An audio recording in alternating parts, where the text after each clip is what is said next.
आपको मालूम है से पहले ये वाले हमारे ऑनलाइन मिलन के पहले, अभी मैं इसको सत्संग नहीं बोल रहा हूँ, मिलन बोल रहा हूँ, आपने देखा होगा, हम नाम भी हार्ट टू हार्ट, हमारी अंकिता ने सजेस्ट किया कि heart to heart.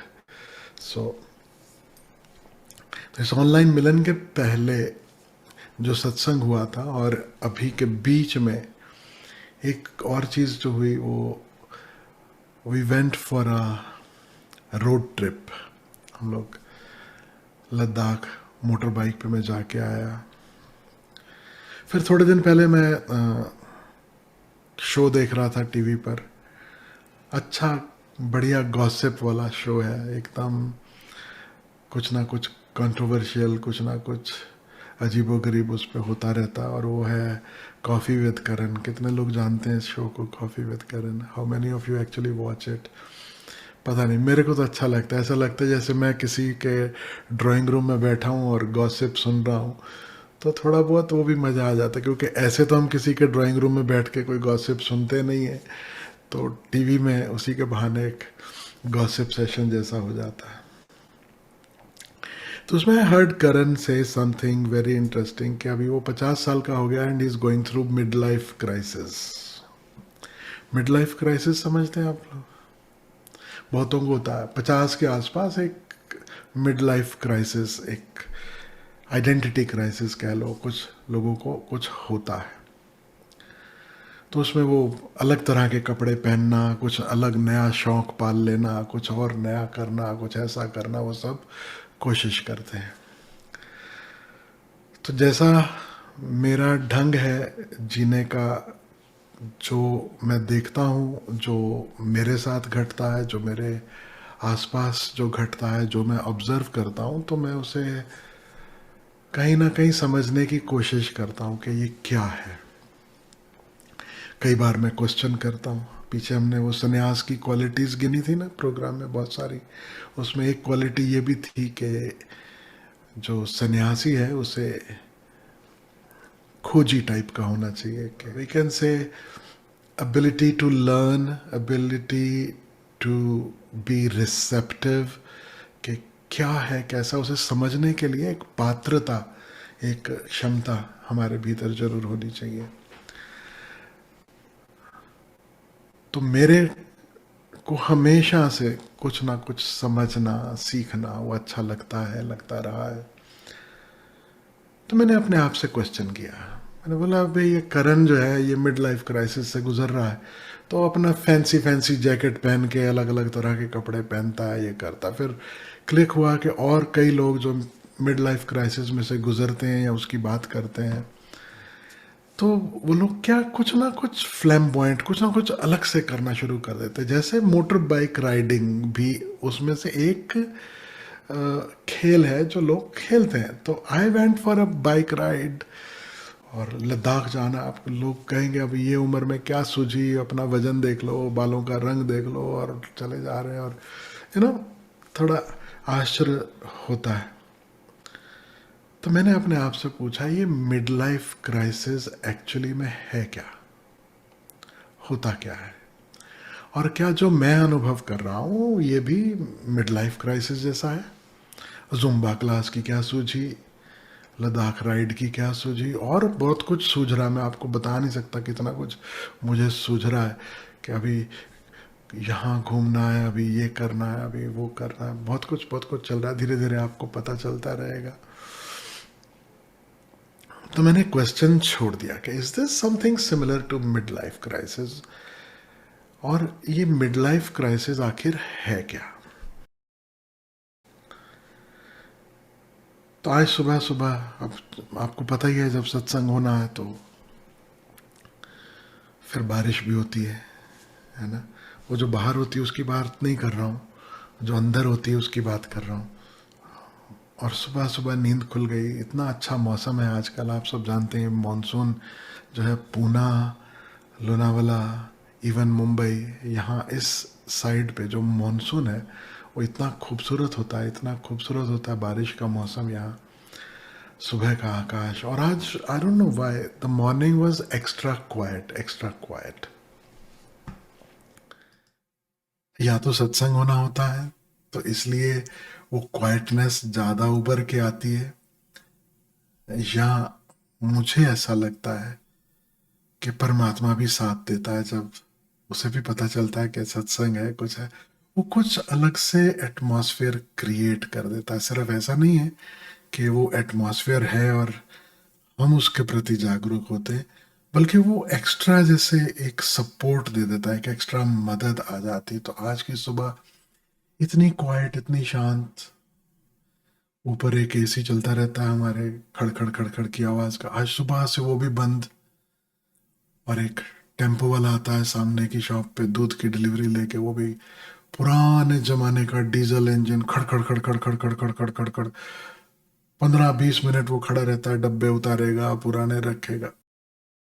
Nothing today, nothing, so quite, so beautiful. और मेरे बेड से ही मुझे बाहर खूब सुंदर ग्रीन सब दिखाई देता है। तो उस अवस्था में जो क्लिक हुआ, जो अंदर से आवाज आई, क्योंकि मेरे ठीक सामने जहाँ से मैं देखता हूँ, मेरे घर में एक पौधा है गुलाब का, वहाँ गुलाब का फूल खिलता है कभी कभी, बहुत ज्यादा नहीं आते, इक्का दुक्का एक टाइम पे रहते हैं। तो उस तरफ देखते हुए मुझे कुछ क्लिक हुआ, मुझे वो गुलाब की याद आई, कैसे वो खिलता है क्या। तो मुझे कुछ क्लिक हुआ, वो मैं आपसे सबसे शेयर करना चाहता हूँ, क्योंकि आज नहीं कल आप भी 50 के आसपास पहुंचोगे, है ना, कई तो हैं, कई पहुंचेंगे, फिर उसके आगे भी बढ़ोगे, फिर 55 है, फिर 60 है। तो बाय द वे मैं 60 से काफी इस तरफ हूं अभी।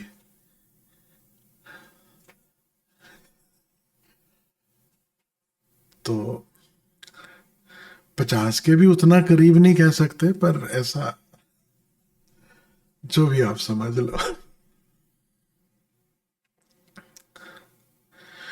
तो जीवन में बहुत सारे बदलाव जो हैं वो आते हैं वक्त के साथ साथ,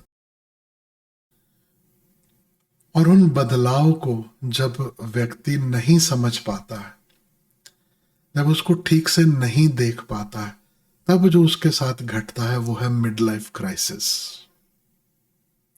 because they don't understand what is going on and they are clinging to their old self, जो वो 10 साल पहले थे, 20 साल पहले थे। अचानक से जैसे एक एनलाइटनमेंट जैसा होता कि अरे, I am not what I was 20 years ago। और फिर आदमी अपने आप को थोड़ा जोर लगाता है, कोशिश करता है बताने की, दिखाने की, औरों को जताने की, कि नहीं अभी मैं यंग हूं। गाना सुना है ना, अभी तो मैं जवान हूं। सबसे बुरा गाना लगता है मेरे को नहीं पता था मुझे क्यों बुरा लगता, लेकिन बचपन से आज तक जब भी मैं वो सुनता हूँ, वो मेरी जोहरा जबी तो अभी तक है हंसी और मैं जवान, something inside me just shrinks, ऐसा लगता है ये क्या है। मतलब जैसे कि आ, बूढ़ा होने में, बड़ा होने में जैसे कोई बुराई हो। हमारा जो एटीट्यूड है towards age is so negative, so biased, कि जैसे जैसे एज बढ़ेगी, जैसे कुछ खराब हो रहा है, जैसे गाड़ी के साथ हम तुलना करें, तो अक्सर तुलना करते हैं ना बॉडी और vehicle, this body is a vehicle. So vehicle मंजे गाड़ी, गाड़ी मंजे, अब वो धीरे धीरे गाड़ी खराब होने लगती है, धीरे धीरे गाड़ी जब खराब होती है, फिर वो रिपेयर मांगती है, तो लोग हॉस्पिटल जाते हैं, ये दिखा अभी ये विटामिन की कमी, अभी कैल्शियम, अभी फलाना, अभी ये सप्लीमेंट। नई गाड़ी को बहुत सारी चीज़ों की ज़रूरत नहीं पड़ती, बहुत सारे खड्डों में से निकल जाती।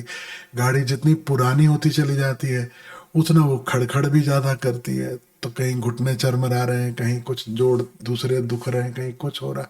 So generally the attitude is कि फिर एक बार गाड़ी जो है वो खूब पुरानी हो जाती है, तो उसे रिप्लेस करने का समय आ जाता है। तो लेकिन ये बड़ा ही यूटिलिटेरियन एटीट्यूड और नज़रिया है चीज़ों को देखने का। मैं आपसे कहना चाहता हूँ, ये जो शरीर है, ये गाड़ी जैसा नहीं है। ये जो जीवन है ना, ये it is not a thing like a car, के धीरे धीरे खराब होने लगी, फिर रिपेयर करो, फिर उसकी सर्विस करो. It is something completely different. It is something completely different. And that I learned from my rose plant. वो गुलाब के फूल का पौधा जो मेरे आंगन में है, उससे मुझे सीखने मिला कि जीवन जो है ये फूल की भांति है. फूल क्या करता है? एक छोटी सी कोमल सी एक कली होती है. धीरे धीरे वो कली खुलना शुरू होती है और फूल बनती है. राइट. और फिर फूल जो है, क्या कोई एक भी क्षण है जब वो खिलना बंद कर दे? If you really carefully notice, ऐसा कोई क्षण नहीं है जहां पे आप कह सको कि फूल ने अब खिलना बंद कर दिया, फूल पूरा खिल गया अब बस. Never happens. वो खिलते ही जाता है, खुलते ही जाता है. खिलना और खुलना दोनों चीज ख्याल रखना. जैसे कली है तो बंद होती है, और फिर फूल खिलता ही नहीं, खुलता भी है. कली खुलती है, उसी को हम खिलना कहते हैं. तो खुलना और खिलना ये एक ही बात, ऐसा समझो.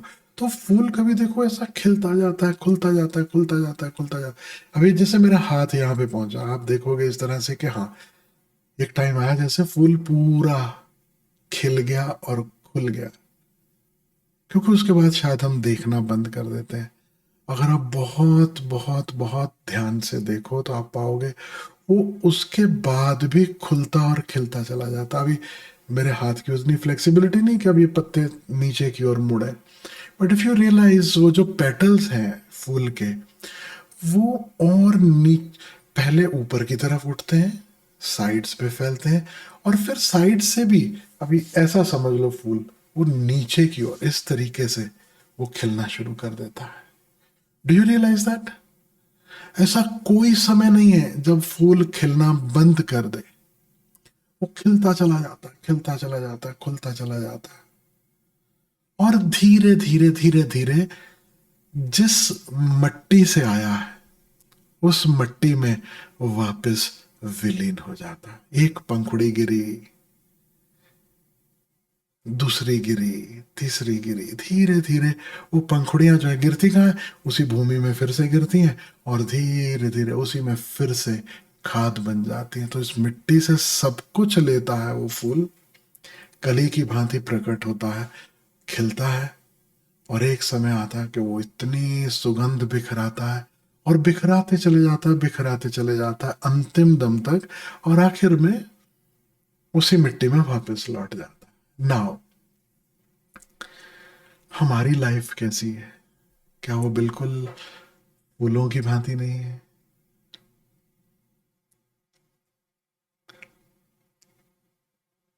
छोटा बच्चा है, छोटी सी कली, वो ग्रो कर रहा है. अभी उसने बहुत सुगंध फैलाना नहीं शुरू किया.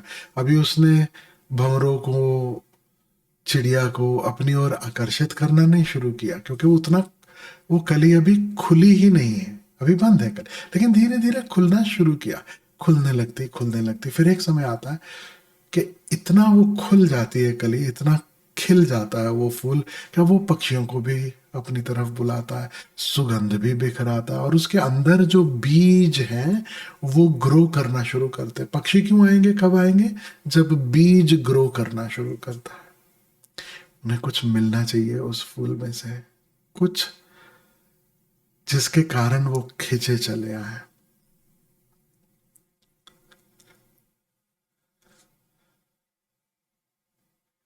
फिर पूरा खिल गया फूल ऐसा लगता है, फिर खिलते चले जाता है, अंत तक वो बांटता चला जाता है, बांटता चला जाता है. हम में और फूलों के जीवन में थोड़ा सा फर्क है. फर्क क्या है? उसके पहले ये समझ ले कि एक शब्द है मुरझाना, फूलों का मुरझाना. उसका अर्थ समझ ले अगर हम, तो हमें बराबर बात समझ में आ जाएगी. ये जो मैं आपको उदाहरण दे रहा हूँ वो समझने में और आसानी हो जाएगी. मैंने आपसे कहा कि फूल खिलता है, खिलता चला जाता है, खुलता चला जाता है, और फिर एक दिन जिस मिट्टी से वो आया है उसी में विलीन हो जाता है, उसी में लौट जाता है। लेकिन साधारण जो हमारी भाषा है, उस भाषा में अगर हम इसे कहते हैं तो किस तरह से कहते हैं कि फूल खिला, एक वक्त तक वो खिलता है, उसके बाद वो मुरझाना शुरू हो जाता है और धीरे धीरे फूल पूरी तरह मुरझा जाता है और विदा हो जाता है। समझ लेना कि इतनी सी छोटी सी भूल हमारी समझ की, ऑब्जर्वेशन की, सब कुछ बदल देती है। हमें फर्क पता होना चाहिए मुरझाने में और फूल के खिलकर पुनः मिट्टी में लौट जाने में। दोनों में फर्क है। मुरझाने में और वापस मिट्टी में लौट जाने में फर्क है, और वो बहुत बड़ा फर्क है। और वो ही तय करेगा कि हम हमारे जीवन में हम खिले और वापस लौटे, या हमारा जीवन खिला कुछ देर, एक अवसर था, लेकिन हम भी मुरझा कर वापस लौटे। वो फर्क क्या है दोनों में? मुरझाने में और वापस मिट्टी में लौट जाने में। समझो एक फूल है, वो खिल रहा है, कोशिश कर रहा है खिलने की, अध खिला, थोड़ा खिला, नहीं खिला, और कीड़ा लग जाता है ना। देखते हो वाइट वाइट कीड़े लग जाते हैं कई फूलों को, किसी को अलग तरह का कीड़ा, किसी को अलग। अब वो कुछ है जो उस फूल को खाने लगता है। अब फूल बिना पूरी तरह खिले जब विदा होता है, हम उसे कहते हैं ये फूल मुरझा रहा है, मुरझा गया, मुरझा के समाप्त हो गया। जो फूल पूरी तरह खिल सके, जिसे अवसर मिला, उसे हम मुरझाना नहीं कह सकते। हम उसे कहते हैं अब वह अपने उस फूल के पास जो था वो बांट कर वो वापस जहां से आया था वापस वहां लौट गया। ये फर्क हमेशा याद रखना। हमारा जीवन कैसा हो, यहीं से हमें उसका उत्तर मिलेगा। क्या हम अध खिले लौट जा रहे हैं, तो उसे लौटना नहीं कहेंगे। हमारा जीवन मुरझा गया, बीच में कहीं मुरझा गया। और कैसे मुरझा गया, क्यों मुरझा गया, कौन सा कीड़ा लगा? हर एक को अलग अलग तरह के कीड़े लगते हैं। किसी को जेलसी का कीड़ा लग जाता है, किसी को कंपैरिजन का कीड़ा लग जाता है, किसी को अहंकार का सबसे बड़ा कीड़ा पूरा समय खाया जाता है, किसी को कुछ प्रूव करना है, किसी को ये, किसी को इतने कीड़े, इतनी जात के कीड़े। अगर वो कीड़ा ना लगे या कीड़ा लगे, कीड़ों का स्वभाव है, वो आते हैं, चिपकते हैं। अगर सही समय पर सही दवा हो जाए तो फूल पूरी तरह खिल सकता है, पूरी तरह खिल सकता है। अब इस संदर्भ में आप समझना, जब हम छोटे बच्चे हैं, हम कली की भांति हैं। फिर एक वक्त आता है जिसे हम कहते हैं प्यूबर्टी। प्यूबर्टी यानी जब हम जवान होना शुरू करते हैं, जब पूरी प्रकृति जो है वो हमें तैयार कर देती है कि now we are ready to multiply. हमारे अंदर सीड्स जो हैं वो प्रकट होना शुरू होते हैं। तो एक बचपन का वक्त है जब हमारे भीतर सीड्स नहीं होते।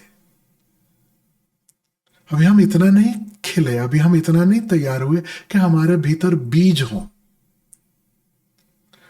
और एक वक्त आता है जब हमारे भीतर वो बीज तैयार होने शुरू हो जाते हैं, जो हम हमारे माध्यम से फिजिकल लेवल पे जो बोए जा सके और जो मल्टीप्लाई हो सके। यह प्रकृति का खेल चालू हुआ। This is nature, right. और दो शब्द है, वो भी ख्याल ले लेना, एक पुरुष और एक प्रकृति। पुरुष यानी परमात्मा, प्रकृति यानी ये मैनिफेस्टेशन, ये संसार। तो संसार का खेल जो है, संसार का नियम जो है, वो है मल्टीप्लाई होना। हर स्पीसी आता है, मल्टीप्लाई होने की कोशिश करता है, मल्टीप्लाई होकर फिर अपना काम, बस उसका उतना ही काम है, बीज अपने इधर उधर फेंके, मल्टीप्लाई हो सके और चले जाए। और संभावना है कि फल की भांति किसी के काम आ सके, संभावना है खुशबू देकर किसी के काम आ सके। अब बहुत फूल हैं, बहुत फल हैं, बस बीज आया, बीज सौंपा और विदा हो गए। Puberty is the time when we are ready with the seeds. तो जन्म से लेके मृत्यु तक ये दो पड़ाव आते हैं। हमने क्या सुना, चार पड़ाव हैं। बचपन है, जवानी है, अधेड़ उम्र है और बुढ़ापा है। ये चार पड़ाव हम सुनते हैं। ये चार पड़ाव में दो जंक्शन बहुत इंपॉर्टेंट है, दो पड़ाव बहुत बहुत इंपॉर्टेंट है, वो हमें याद रखने।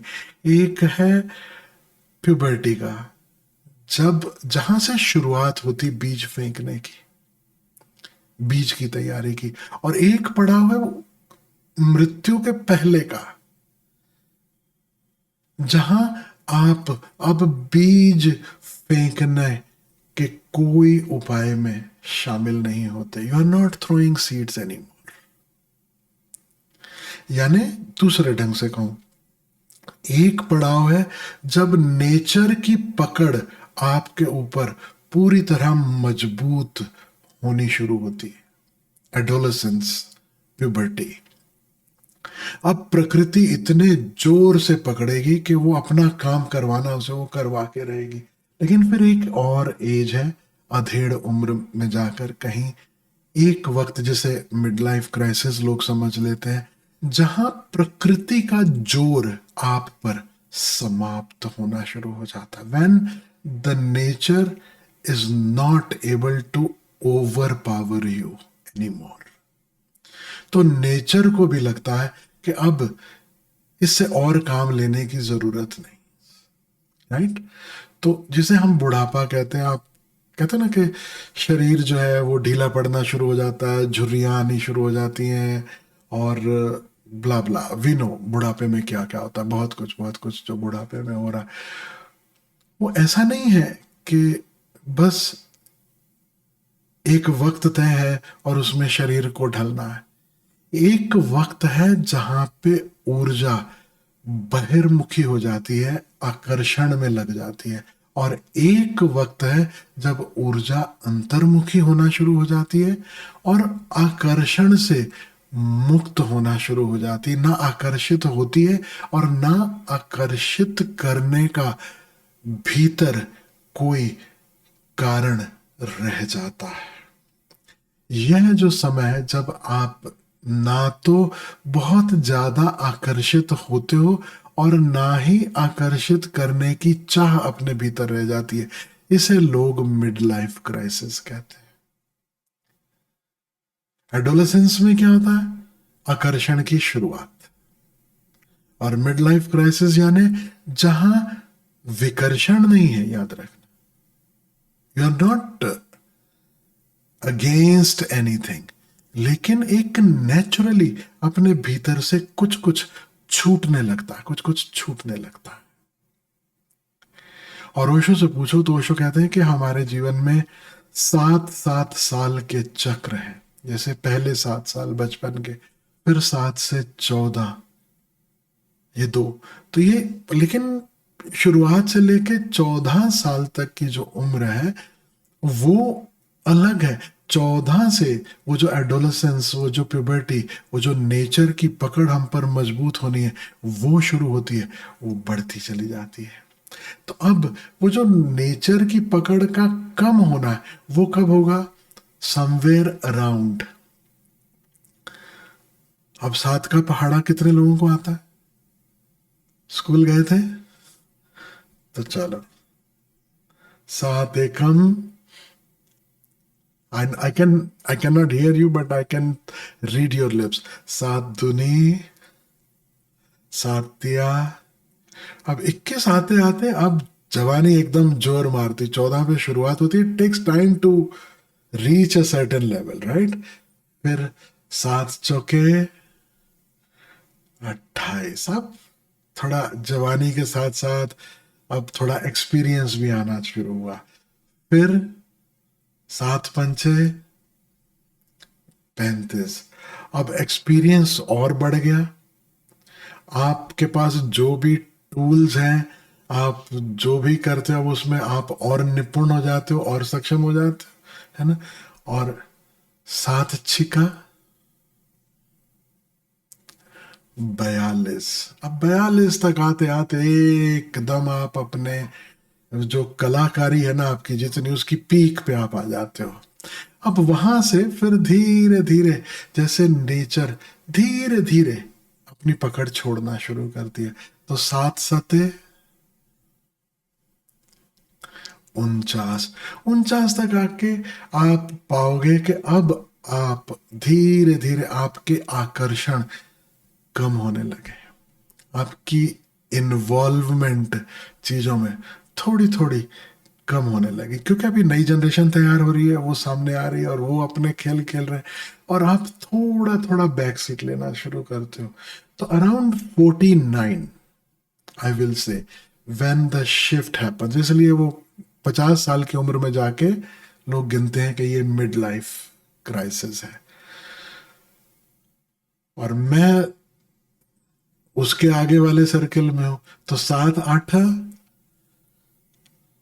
अब तक 56 पिक्चर आया था ना, अब तक 56।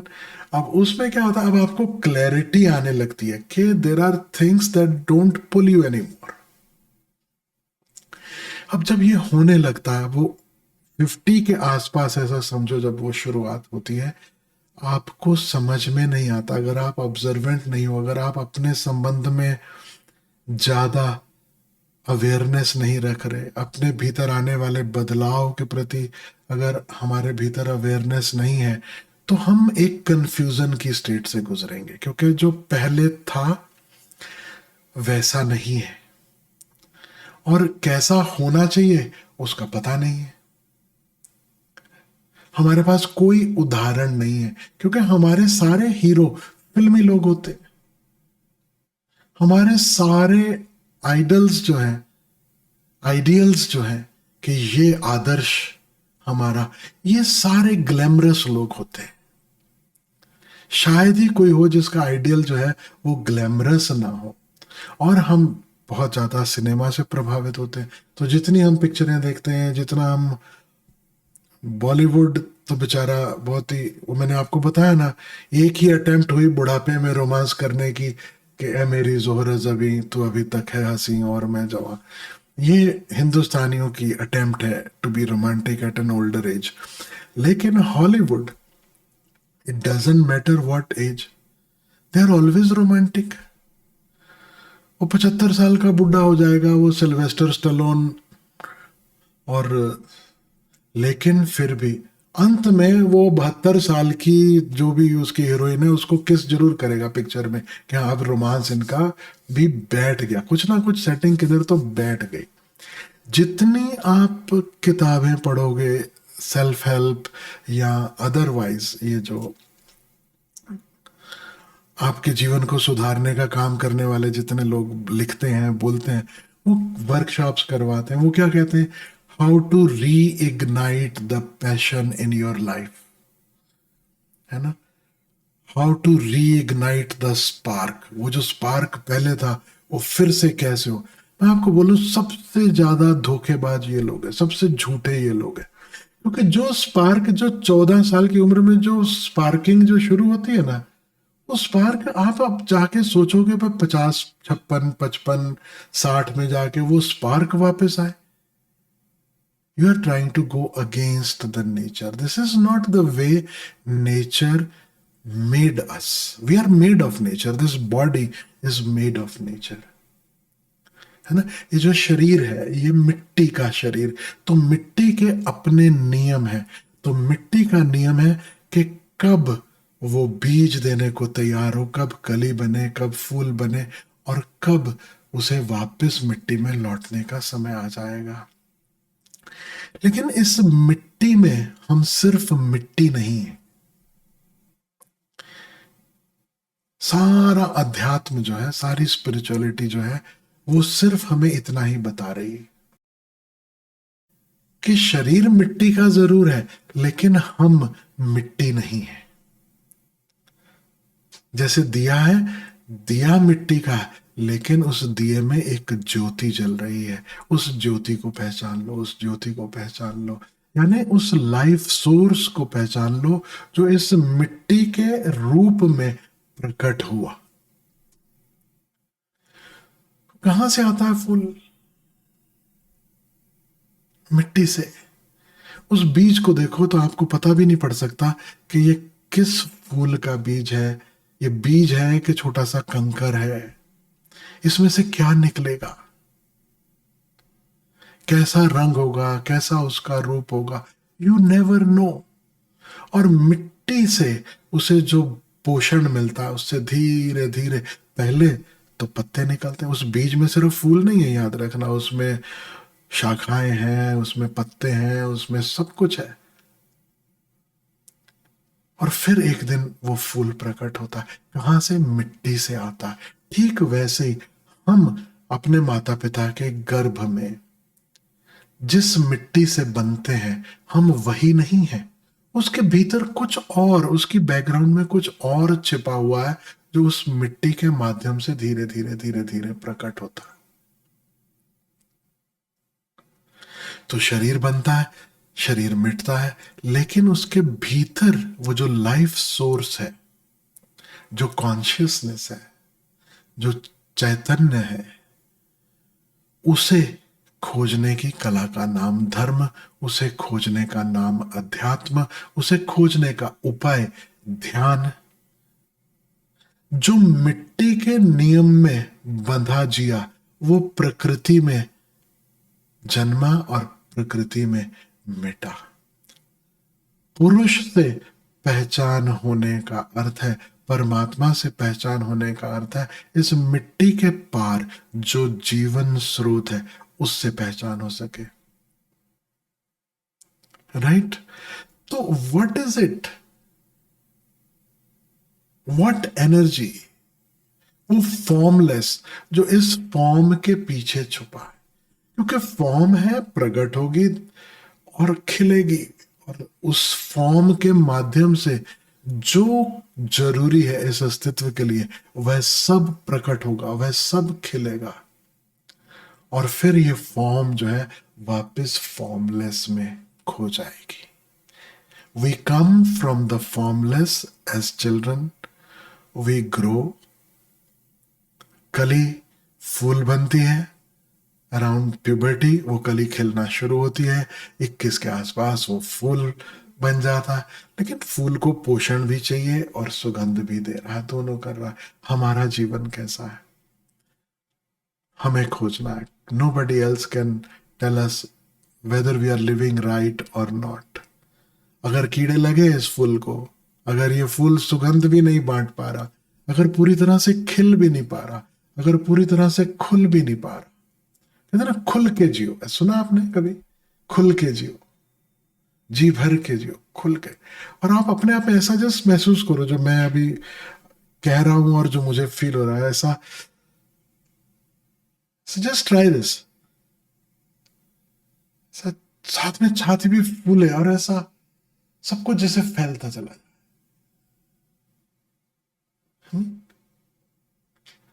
आपको पता है इस यूनिवर्स का हिंदी नाम क्या है? अस्तित्व को, ये नॉट अस्तित्व, इस ये जो आकाश है जिसमें चांद सितारे हैं, ग्रह उपग्रह हैं, दो तरह के आकाश है ना। एक ये आकाश जो डायमेंशनल है, और एक बियॉन्ड ऑल द डायमेंशंस, उसकी बात नहीं कर रहा हूँ, महाकाश की बात नहीं कर रहा हूँ, एक साधारण आकाश की बात करता हूँ। इसलिए दो शब्द दिए गए, एक यूनिवर्स और एक एग्जिस्टेंस, है ना। तो एग्जिस्टेंस समझो महाकाश और यूनिवर्स समझो आकाश। तो ये जो आकाश है, यूनिवर्स जो है, जिसमें सब चांद सितारे इत्यादि इत्यादि जो है, जो 3 डायमेंशनल दिखाई देता है, महसूस होता है, इसका हिंदी टर्म क्या है? ब्रह्मांड, है ना। और ब्रह्मांड का अगर हम संधि विच्छेद करें तो क्या हुआ? ब्रह्म और अंडा, या सीड, एग और सीड, ना। ब्रह्मांड एग इसलिए कहा क्योंकि उस एग से सब जीवित है, उससे सब कुछ उपजता है, उसमें से उसी में वो सब कुछ उपजता है। और जिसे हम ब्रह्म कहते हैं, जिसका सीड ये ब्रह्मांड है, जिसका एग ये ब्रह्मांड है, और ऐसे हजारों एग्स हो सकते हैं by the way. So there is nothing like just the universe. There is a huge possibility of multiverse. किसने कहा कि एक ही अंडा, एक ही बीज? हजारों बीज, एक से हजारों बीज होते हैं, है ना? तो समझ, जिसका ये अंश है, जिससे ये सब कुछ प्रकृति का खेल चलता है, उसे हमने कहा ब्रह्म. और ब्रह्म का क्या अर्थ है? जो फैलता चला जाए, जो फैलता चला जाए. अब मैं कह रहा हूं फूल का उदाहरण. फूल, वास्तव में फूल कब है? जब वो खिलता चला जाए. और जो मैं एक्ट आउट कर रहा हूं, जो मैं अपनी बॉडी लैंग्वेज से आपके साथ शेयर कर रहा हूं, वो अब मैं खिलना और खुलना तो नहीं शेयर कर सकता, क्योंकि खोल खोल के आंख खोल सकता हूं, मुंह खोल सकता हूं. तो फैलना, नाउ खिलना, खुलना, फैलना, ये सब एक ही के अलग अलग पहलू है, डायमेंशंस है, एक ही तरफ इशारा है. तो आपको और कुछ भी करने की जरूरत नहीं. आप अपना बॉडी पोस्चर देख लो. आप पूरे संसार में जहां घूमते हो, लोगों का सिर्फ बॉडी पोस्चर देख लो, तो आपको पता चल जाएगा इसको कितने कीड़े लगे.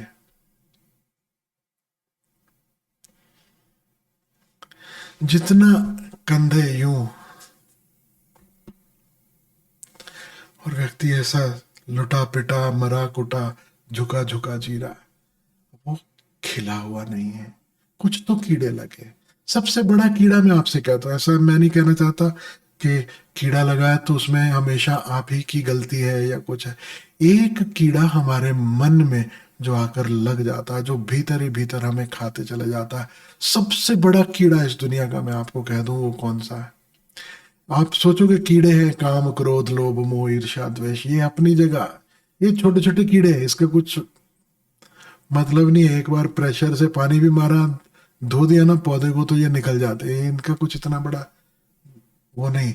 सबसे बड़ा कीड़ा चिंता.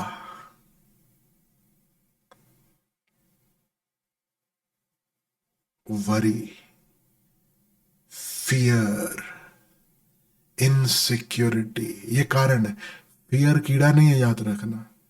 इनसिक्योरिटी कीड़ा नहीं है, याद रखना. इनसिक्योरिटी अपने आप में ब्लेसिंग हो सकती, लेकिन उस फियर या उस इनसिक्योरिटी के कारण जब हम चिंता में डूब जाते हैं, अब चिंता जो है ये कीड़ा है. इनसिक्योर फील होता है, नेचुरल है, होना चाहिए.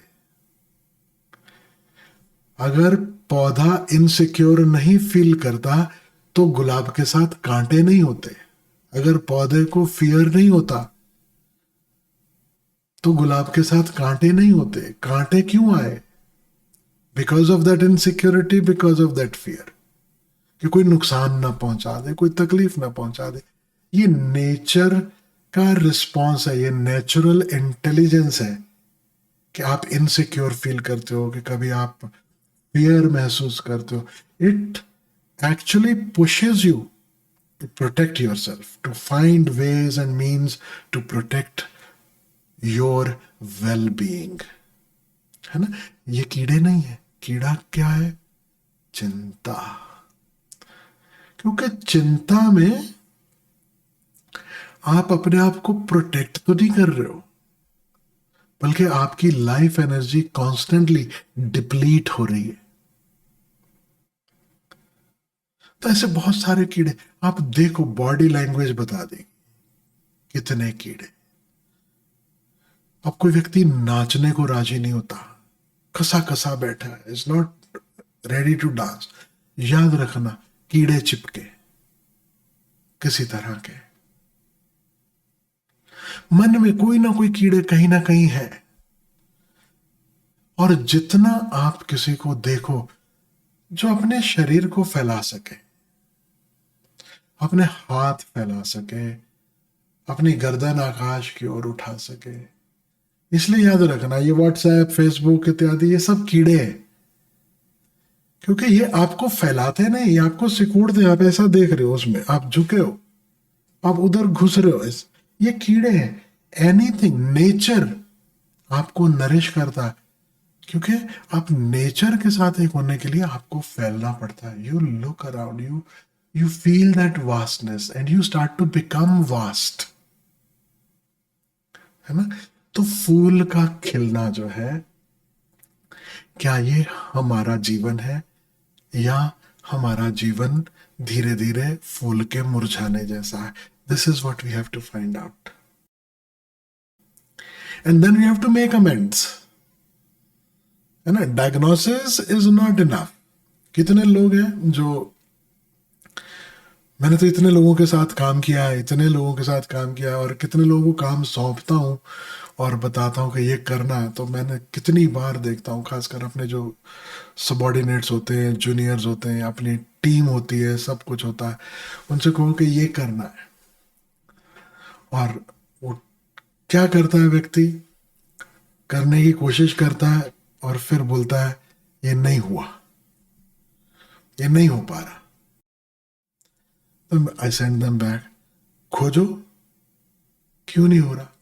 हो सकता है, ये मुझे पक्का है, I can show you, I can do it and show you. तो खोजो क्यों नहीं हो रहा।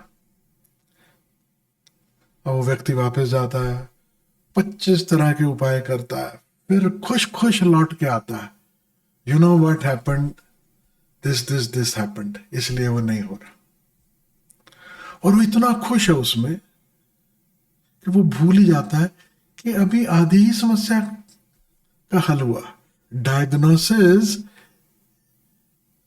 Has not finished the problem, problem persist. अभी तक वो जो करना था वो हुआ नहीं, अभी तक आप इतना ही खोज के लाए हो कि ये नहीं हुआ। 90% of your colleagues in your office, आपके जो जूनियर्स हैं, सबॉर्डिनेट्स हैं, वो सिर्फ आपको एक्सक्यूज दे देंगे कि ये कारण था इसलिए नहीं हुआ, ये कारण था इसलिए नहीं हुआ, ये कारण था इसलिए नहीं हुआ, और वहां पे बात को छोड़ देंगे, उसके आगे कोई कुछ नहीं करेगा। They feel just by knowing why it didn't work, responsibility is over. I have reported why it didn't work, now my responsibility is over. और ये फर्क है एक इनोवेटर में और एक साधारण व्यक्ति में। Innovator will try to find, okay, if this is the issue, how to resolve it. And a normal person will be very happy. "Ah, I found why it doesn't work. Now that is enough. I don't have to do anything anymore. How smart I am. I found why things don't work." No, this is not smartness. This is partial smartness. You figured out what went wrong. देखो मेरे जीवन में कौन से कीड़े लगे, और फिर उनका इलाज भी करो। You don't need anyone else to tell you. The only thing we need, the only tool we need is awareness. और जब ये अवेयरनेस नहीं है, तब मिड लाइफ क्राइसिस शुरू होता है। When we don't realize the nature of things, when we don't realize how nature works, when we don't realize the changes that are happening inside, when we don't realize the flow, we try to go against the flow. We try to do something, this or that, something spectacular, so I can be the way I was earlier. So people appreciate me that at this age also, wow, he can do this. He can lift more weight than the youngsters. So what? अभी कोई मेरे से share कर रहा था, I think in the last few days only, someone shared with me कि one, I don't know who it was, कि somebody said, you know, at the age of 70 also, I'm super healthy, I do everything on my own, I'm not dependent and this and that, और सारा कुछ my, I can lift more weight, I can do this better, I can do that better, even at the age of 70. So this is something somebody was telling a master, and the master replies, okay, so what? You will be the healthiest person going to the grave. That's all. How is this such a great quality? It only shows you will go to the grave healthy. तो मैं किसी से बेहतर कर भी पाऊं, मैं जवानों से ज्यादा अच्छा कुछ ये कर लूं, वो कर लूं, मैं कुछ प्रूव कर भी लूं, but am I going with the flow? Am I going with the nature of things and eventually moving above it, beyond it? Or I'm just trying to fight nature? We can fight nature to a certain extent, and in the end, nature will win. The only way to win over nature is to rise above nature, to find that which is not controlled by the nature. So the body is controlled by the nature, remember that. It is only the consciousness that is above nature. It is not controlled by nature. So even to learn from the nature, anyone ever, moving towards midlife, और वो से लगने लगे मैं इसमें क्या करूं क्या नहीं करूं, तो कुछ कुछ चीजें, कुछ पॉइंटर आज मेरे को ख्याल आ रहे हैं तो मैं शेयर करना चाहता हूं. सबसे पहले तो आपको पता कैसे चले कि नाउ अभी नेचर का जो ग्रिप है आपके ऊपर वो छूट रहा है, वो कम हो रहा है, और वो वक्त है जब आपको एक नई दिशा अपने जीवन को देना बहुत ज्यादा जरूरी है. आपको पता चलेगा जब आप बोर होने लगोगे. इतना कुछ हो गया जीवन में, इतना कुछ होते रहता है.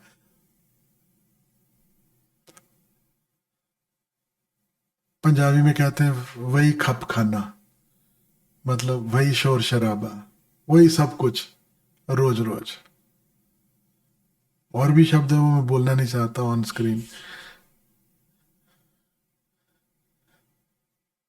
अंग्रेजी में कहते हैं same shit every day, the same nonsense continuous.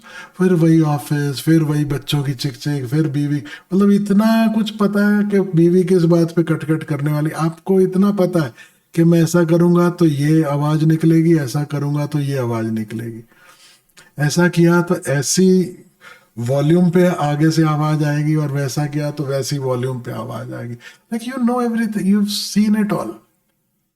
अब उसके बाद आपको लगता है कि अब क्या.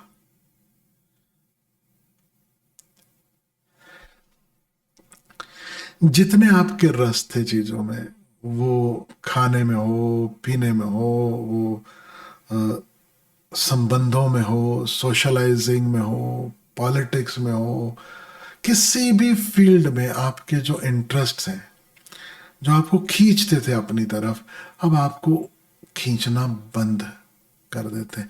आप उतना उस दिशा में खींचते नहीं हो. You start to feel withdrawn. जैसे आप में और उस सारे खेल में एक फासला धीरे धीरे बढ़ता चला जाता है. You keep on doing things, it's not that you stop it, लेकिन एक फासला अपने भीतर बढ़ता चला जाता है. यू आर डूइंग क्योंकि कभी करना जरूरी है, कभी औपचारिकता है, कभी कोई और कारण है, तो आप करते हो, लेकिन अब आपकी उसमें रुचि नहीं रह जाती, आपका बहुत उसमें रस नहीं रह जाता. आप धीरे धीरे पीछे की तरफ सरकना शुरू कर देते हो. उस समय अगर हम देख लें कि फूल कैसे जिया, उससे सीख लें, तो हमारा जीवन संवर सकता है. एक वक्त है जब फूल रस ज्यादा खींचता है, संसार से मांगता ज्यादा है, देता कम है. और एक समय है जब वो उसकी मांग कम होने लगती है, लेकिन वो बांटता चला जाता है, बांटता चला जाता है.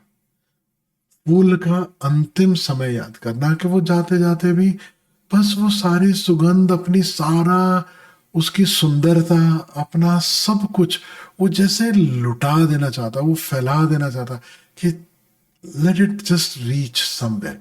उसके जो बीज भी हैं वो उन्हें भी वो ऐसा खुद से ऑफर कर रहा है, वो फेंक देता कि कहीं तो इन्हें भूमि मिलेगी और खेल आगे चलता रहेगा। हम एक समय पर आकर बांटना शुरू कर सके, खुशी बांटना, प्रेम बांटना, है ना। ये सबसे बड़ी दो ही चीजें हैं, खुशी और प्रेम।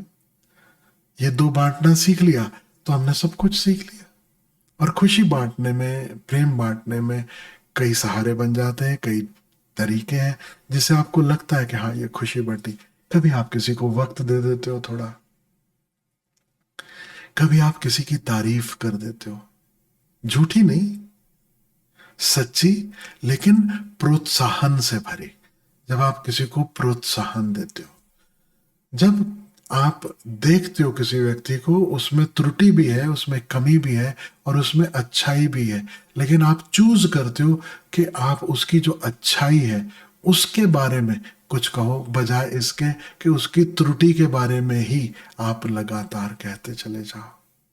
जब आप किसी के प्रति धन्यवाद से भरते हो, व्हेन यू आर ग्रेटफुल, जब आप किसी को यह महसूस करवाते हो कि आपका मेरे जीवन में होना एक ब्लेसिंग है, जब आप किसी को अपने पूरे दिल से यह जताते हो कि तुम्हारा होना मेरे लिए मायने रखता है, तुम्हारा होना सिर्फ मेरे लिए नहीं और भी अनेकों के लिए मायने रखता है,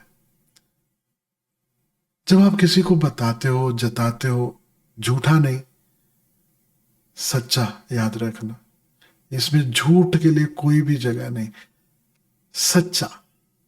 और हर व्यक्ति के भीतर कुछ ना कुछ सुंदर, कुछ ना कुछ बेहतर छुपा है। समझे, एक आदमी चोर है और बांसुरी भी बजाता है, तो हमारे पास दो विकल्प है। हम कहें साला चोर है, कह सकते हैं, और हम कह सकते हैं अच्छी बांसुरी बजाता है। अब हम किसको प्रोत्साहन दे रहे हैं, किस गुण को सपोर्ट दे रहे हैं? It is not supporting just the person, it is supporting those qualities. When you praise, do not praise a person ever. मैं ये नहीं कह रहा हूं कि किसी व्यक्ति की प्रशंसा करो ना, I'm the last one to do that ever for anyone. मैं कभी किसी व्यक्ति की प्रशंसा कर ही नहीं पाता, मेरा कोई हीरो ही नहीं है। आपको आश्चर्य होगा, इवन ओशो भी मेरे हीरो नहीं है। मैं उस तरीके से इम्प्रेस्ड नहीं होता कभी भी, ना हूं ना कभी हो सकता हूं कि वो महान और मैं ऐसे और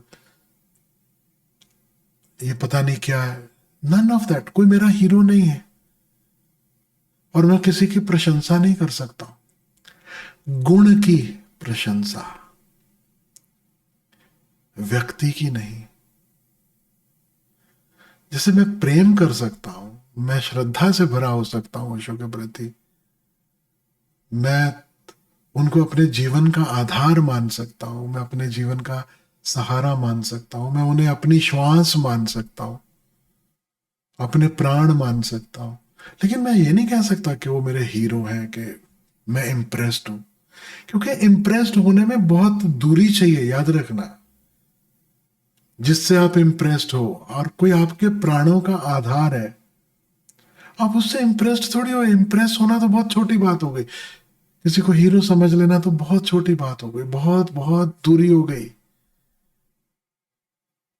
मतलब इतना पता हो कि आप हो तो हम हैं, इसे क्या कहेंगे कि ये हम इम्प्रेस्ड हैं किसी से? एक क्लैरिटी है, ये कहना भी नहीं पड़े। यू नो, यू फील, रोम रोम में राम बसे, ऐसा।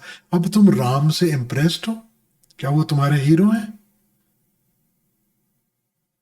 जो व्यक्ति गा पाता है रोम रोम में राम बसे, उसके लिए राम हीरो नहीं है, हाँ, लेकिन राम प्राणों का आधार जरूर है। तो उस ढंग से मैं आपसे कहूं, तो जब आप व्यक्तियों की हम बात कर रहे हैं, जिनसे भी आप मिलते हो, व्यक्ति की प्रशंसा नहीं, उसके गुणों की प्रशंसा, क्योंकि आप उसी व्यक्ति में नहीं, सैकड़ों और अन्य व्यक्तियों के लिए इस पूरे अस्तित्व में वो प्रशंसा छोड़ के जा रहे हो, उस गुण की प्रशंसा छोड़ के जा रहे हो। से someone is very kind, compassionate, और आप उससे बोलते हो कि आप ना बहुत कंपैशनेट हो, आप बहुत प्यार से भरे हो। अब आप किसकी तारीफ कर रहे हो? कंपैशन की, प्यार की। और ये जो आपकी तारीफ है और जितना आपने हृदय से किया, इसलिए मैंने कहा कि झूठा नहीं, क्योंकि झूठ टिक नहीं सकता, झूठ टिकेगा नहीं, खड़ा नहीं रह पाएगा। लेकिन अगर हृदय से यह आवाज आई, अब यह जो भाव है जो हृदय से बाहर निकला, मुखर हुआ कि आप बहुत प्रेमल हो। अब प्रेम एक गुण है, यह भाव सदा के लिए इस अस्तित्व में, इस ब्रह्मांड में घूमेगा। सच्चा होगा तो उसमें शक्ति होगी, वो टिकेगा। झूठा होगा तो उसमें प्राणी नहीं रहेंगे, वो तुम्हारे मुंह से दूसरे के भी कान तक ही पहुंचेगा, कान से अंदर हृदय में नहीं उतरेगा, कान से इधर खोपड़ी तक बस। कोई बात अगर किसी के हृदय में उतरती है ना, वो कब उतरती है? जब वो बात का आधार सत्य हो। हम ओशो की वाणी सुनते हैं, उनकी बात समझ में आए या ना आए, लेकिन अंदर कुछ तो डोल जाता है, कुछ तो हो जाता है। ऐसा लगता है कि नहीं पल्ले पड़ रही बात, नहीं समझ में आ रही। हो सकता है किसी और के लिए हो सकता है मैं इस काबिल ही नहीं हूं, जो भी, लेकिन फिर भी ये बात में कुछ बात है। फील तो होता है। वो जानते क्यों फील होता है? क्योंकि ओशो का एक एक शब्द सत्य में भीगा रसगुल्ला होता है ना, जैसे रस में डूबा हुआ। टेस्ट कोई गुल्ले का थोड़े, गुल्ले को कौन पूछता है? रस के कारण रसगुल्ले को पूछते। समझ रहे हो? तो रस जो है वो हमेशा सत्य का है। वो गुल्ले तो बहुत है दुनिया में, खिलाओ किसी को खाली वो गुल्ला बिना रस के, बोले ये क्या है? वो तुमने आलू उबाल के दे दिया कि वो रसगुल्ला का पीस दे दिया कि क्या? उसका कुछ अर्थ ही नहीं, रस। इसलिए कृष्ण कहते हैं गीता में, पेय पदार्थों में मैं रस हूं, आई एम रस। अपने लिए नहीं कह रहे, एक फॉर्म के लिए नहीं कह रहे जो कृष्ण रूप में प्रकट हुई, परमात्मा के संबंध में कह रहे कि परमात्मा क्या है? परमात्मा रस रूप है, रसो वैसा, वह रस रूप है, वह रस की भांति है ना। और रस क्या है? सत्य। और जब वो रस में डूबा हुआ कुछ भी आपको मिल जाए, आप रस में भोर हो जाते हो, है ना। आपके जीवन में भी स्वाद उतरना शुरू हो जाता है। तो खुशी बांटने का, प्रेम बांटने का एक ढंग यह भी है कि सत्य के रस में डूबा हुआ कोई भी जो उस व्यक्ति में हमें गुण दिखाई देता है, हम उसके संबंध में कुछ परोस दें, कुछ कह दें। अब वो रस जब उसके भीतर उतरेगा, उसे भी प्रसन्नता होगी, है ना। और हर हम एक नियम है, हम जो स्पेसिफाई करते हैं, जो पॉइंट आउट करते हैं, जिधर ज्यादा ध्यान देते हैं, वो बढ़ता है। अगर हम किसी के अवगुण को दोहराते चले जाएं कि ये व्यक्ति बहुत गुस्से वाला है, बहुत गुस्से वाला, और बार बार वही उसे याद दिलाए, अब वो उसका गुस्सा ही बार बार हमें देखने मिलेगा, वही बढ़ेगा। अगर हम उसका गुण भले डॉर्मेंट है, उसे बार बार दोहराते हैं, तो वो धीरे धीरे बढ़ता चला जाएगा, उसे पोषण मिलेगा। So what does a flower do? It spreads fragrance, looks beautiful and spreads fragrance. तो दो ही तो चीजें, एक फल होता है और एक फूल होता है ना। हम कहते हैं पेड़ में अंतिम क्या है? फल। या अंतिम क्या है? फूल। फूल के अंदर भी बीज है, फल के अंदर भी बीज है ना? तो और फल को चखना मिठास से भर देता है, या रस से भर देता है, ऐसा कहो, क्योंकि खट्टा भी रस होता है। जैसे नींबू है, वो खट्टा होता है। कभी किसी छोटे बच्चे को नींबू चटाया आपने? बड़ा मजा आता है, सच्ची। आपको लगेगा, उसका चेहरा देख के आपको लगेगा जैसे आपने चख लिया। एकदम सबका मुंह एक ही जैसा होता है, अलग से। तो रस जो है, आपका जीवन या तो रस विभोर हो उठे, आपके जीवन में सौंदर्य का एहसास ज्यादा हो सके, आपके जीवन में सुगंध फैले। ये पॉइंटर्स हैं सही जीवन के। यानी जब कोई दूसरा आपके निकट आए, या तो उसके जीवन में उसे मिठास महसूस हो, उसे कुछ ऐसा लगे कि yes, life is worth living, ये जीवन जीने जैसा है, और आनंद से और प्रेम से और ऐसे भी जिया जा सकता है, तो समझना हम फल की भांति हो रहे हैं। हमें देखकर हमारे पास से अगर उस व्यक्ति को इतना ही एहसास हो कि हमारे पास बैठकर उसे थोड़ा शांत लग रहा है, उसे अच्छा लग रहा है, तो समझना हम फूल की भांति हो रहे हैं। और अगर हमारे चेहरे खिले हैं, अगर हम खुश हैं, प्रसन्न हैं, हमारे साथ होकर उसके चेहरे पे भी मुस्कुराहट आ जाए, तो ऐसा समझना कि उसे हमारे जीवन से सौंदर्य का भी एहसास हो रहा है ना? तो ऐसा हमारा जीवन हो, रस से भरा, रंग से भरा, सौंदर्य से, प्रेम से, और हम बांट सके, है ना? और तब हम मुरझाते नहीं, तब हम फूल पूरा खिलकर वापस लौटे, ऐसा हो जाते हैं। और ऐसा ही जीवन हमें सबको जीना, हम सबको वैसा ही जीवन जीना। जब भी पाओ थोड़े मायूस हैं, थोड़े उदास हैं, तो देख नहीं, कोई ना कोई किधर से कीड़ा आके पकड़ लिया है जो खाने लगा है। रिमेंबर दैट, उदासी क्या कीड़ा है, वो कोई फूल का स्वभाव थोड़ी है। आपका, हमारा स्वभाव थोड़ी है, ये कीड़ा आके पकड़ गया। दुखी बैठे हैं, जब भी पता पड़े दुखी बैठे हैं, ये भाई कोई तो कीड़ा वीड़ा लगा लगता है, स्प्रे मारने की जरूरत है। और स्प्रे के अनेक उपाय हैं, ओशो ने सिखाया है ना? डायनामिक मेडिटेशन, जिब्रेश, ध्यान। और ध्यान में रोज स्नान, एक चीज असली बात बता, नहीं तो मैं रही ज्ञान चूकी जाती।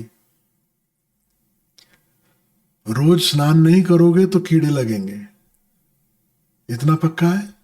साधारण फिजिकल बैक्टीरिया इत्यादि भी, उससे छुटकारे का क्या उपाय है? हजार तरह की वायरसेस से छुटकारे का क्या उपाय है?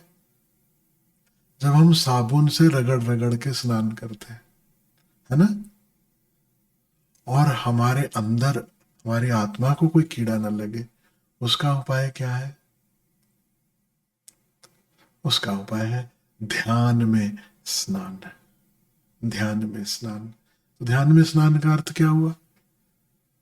रोज जब बैठो थोड़ी देर आंख बंद करके, जब नेचर में, कमरे में, जहां तुम्हारा दिल करे, जब बैठो, उस समय महसूस करो कि जैसे परमात्मा में स्नान हो रहा है। वो जो शांति में स्नान है, आनंद में स्नान है, जो प्रेम भाव में स्नान है, जो भक्ति भाव में स्नान है, वही तो असली स्नान है ना? उसमें ये सारे कीड़े विदा हो जाते हैं। तो जब भी कीड़ा पकड़े, सबसे पहले तो कीड़े को गाली मत देना, याद करना कि पिछली बार नहाए कब थे, है ना? हम कीड़ों को तो कोसते चले जाएंगे, this is bad, this is bad, this, I don't know why but I feel jealous, I don't know why but I feel this और दैट। अरे तू स्नान नहीं करेगा तो 25 तरह का बैक्टीरिया आएगा ना। गला खराब हो जाए, खांसी आती है, तो उसको हम क्या कहते हैं? हम जो भी कहते हो, डॉक्टर क्या जानते हैं कि गले में निश्चित रूप से कुछ तो बैक्टीरिया जमा हो रहा है ना। तो फिर क्या उपाय देते हैं? डॉक्टर छोड़ो, घर के अपने जो बुजुर्ग है वो क्या उपाय देते हैं? गले में खराश हो रही है, खांसी जैसी आ रही, तो क्या करो? गरारे। देखो शोभा माँ ने बोल दिया गरारे करो। गरारे यानी गर्म पानी, नमक डालो और खर खर खर खर कर। ये क्या है? जहां बैक्टीरिया उसका स्नान। ये गले का स्नान हुआ। और नमक क्या है? क्लेंजिंग एजेंट है। नमक डाल के और कुनकुने पानी में, अब ये गले को आपने अच्छे से स्नान करा दिया, क्लियर कर दिया। तो जब जब कीड़े लगे याद रखो, कबीर साहब भी कह गए, क्या कहते हैं? निंदक नेरे राखिए आंगन कुटी छवाए, बिन साबुन तेल बिन निर्मल करे सुभाए। वो कीड़ा नहीं कह रहे, मैल कह रहे हैं। हमारे स्वभाव में भी जो मैल है वो दूर करने का उपाय क्या है? किसी निंदक को पास में रखो। निंदक का अर्थ क्या हुआ? निंदक का अर्थ है आईने जैसा जो हो। आपका वैरी निंदक नहीं है। निंदा करने वाले तो बहुत है। अभी तो निंदा का अर्थ ही है कि दूसरे को नीचे गिराना, डिगाना। नहीं, ओरिजिनली निंदा का अर्थ क्या था? आईना दिखाना। कोई हो आईने की तरह, जिसे हमसे कोई अल्टीरियर मोटिव नहीं है, जो हमसे कुछ कॉम्प्रोमाइज करने को तैयार नहीं है, जो हमसे मांडोली करने को तैयार नहीं, जो हमें प्लीज करने को तैयार नहीं है।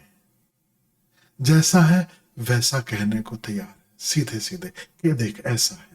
यानी जो आईने की भांति है, सौंदर्य भी प्रकट हो और जहां कुछ मैल है वह भी प्रकट हो। तो कबीर कहते थे ऐसे व्यक्ति को अपने पास रखो जो हमारे भीतर के गुण अवगुण हमें दिखा सके। जी हाँ, ऐसा समझ लो कि जिसके समक्ष आते ही आपको अपने भीतर के गुण और अवगुण दिखाई देने लगे। इसलिए बहुत सारे लोग सत्संग में भी नहीं आएंगे, वो सामने तो आएंगे ही नहीं, क्योंकि सामने आते ही अपने मैल दिखाई देने शुरू हो जाते हैं। तो जितना छुपे रहो, दूर रहो, उतना अच्छा है ना। तो आप छुपे रहने से, दूर रहने से मैल को इग्नोर कर सकते हैं हम, मैल साफ तो नहीं होगी। तो कबीर कहते हैं ऐसे व्यक्ति से पहचान बनाओ जिसके साथ अपने आप, एक तरफ हमारे गुण दिखाई देंगे, एक तरफ जो कीड़ा लगा है वो दिखाई देगा। ख्याल रखना, डॉक्टर भी खोजता है कहाँ पे तकलीफ है, लेकिन इसलिए नहीं कि उसे आपके तकलीफ में होने से खुशी है, इसलिए कि उस तकलीफ को दूर किया जा सके। तो इसलिए याद रखना, गुरु कभी अवगुण भी दिखा दे तो ऐसा मत सोचना मेरे को ही मत बोलने लगना, स्वामी जी आपने तो कहा था कि खुशी देना है और आप मेरे को ऐसा बता दिया, अब मेरे को तो दुखी कर दिया आपने। नहीं, कभी कभी कीड़ा कहाँ लगा है हमें खुद से दिखाई ना दे, तो कोई अपना अगर उस तरफ ध्यान ले जाए तो वह हमारे स्वभाव को हमें निर्मल होने में मदद करता है। उसकी तैयारी रखना है, उसकी तैयारी रखना है ना। So that's the learning for today, for me, that I shared with you, कि वो फूल जैसा जीवन हम जी सके, फूल जैसा जीवन हम जी सके। और प्यूबर्टी सबने एंजॉय कर लिया, अब जवानी में बहुत सारे आप में से मौजूद हैं सब। तो याद रख के जियोगे कि ये भी सदा नहीं रहेगी, तो जवानी भी अच्छे से जी पाओगे। नहीं तो जवानी में लोग बूढ़ा बुढ़ों जैसा व्यवहार करने लगते हैं, और बुढ़े होके फिर जवान जैसे कपड़े और मेकअप करके अपने आप को जवान दिखाने की कोशिश करते हैं। जब हम जहाँ हैं वैसा पूरा जी लें, तो फिर हमें लौट कर नहीं आना पड़े, फिर हमें कुछ उल्टा पल्टा नहीं करना पड़े। सो लिव मुझे याद आ गया एक बार, एक पुराना डायलॉग था, live a little heart, sip a Gold Spot. खूब मौज में, आनंद में जीना है। गाना सुना ना आपने, एक तो कम जिंदगानी, ऊपर से कम है जवानी। मैं आपसे कहूं, किसी भी पड़ाव में जाओगे ऐसा ही लगेगा। बुढ़ापा भी कोई बहुत लंबा नहीं है, वो भी कम ही है। जो एकदम मृत्यु के नजदीक है उनसे पूछो, उनका उन्हें लगता है यार ऊपर वाला थोड़ा सा समय और दे देता तो अच्छा था। ये भी कम ही है। Time is short, live like a flower. और कौन सा फ्लावर, ओशो ने तो हमें बहुत बहुत अच्छे से उदाहरण दी है, like a lotus in the mud. कमल जो है वो प्रतीक है, इसलिए सहस्त्र दल कमल का खिलना इत्यादि ये सब आप सुनते हो। हृदय कमल का खिलना, इसका अर्थ क्या है? कमल जैसा जीवन हो। कमल का जीवन कैसा है तो कीचड़ में, जड़ें तो कीचड़ में, लेकिन कीचड़ से अछूता, ऊपर कोई दाग नहीं, ना कोई कीड़ा ना कोई दाग, मस्त। That's my wish for you, that's my wish for all of us, कि हम सब एक कमल की भांति जिए,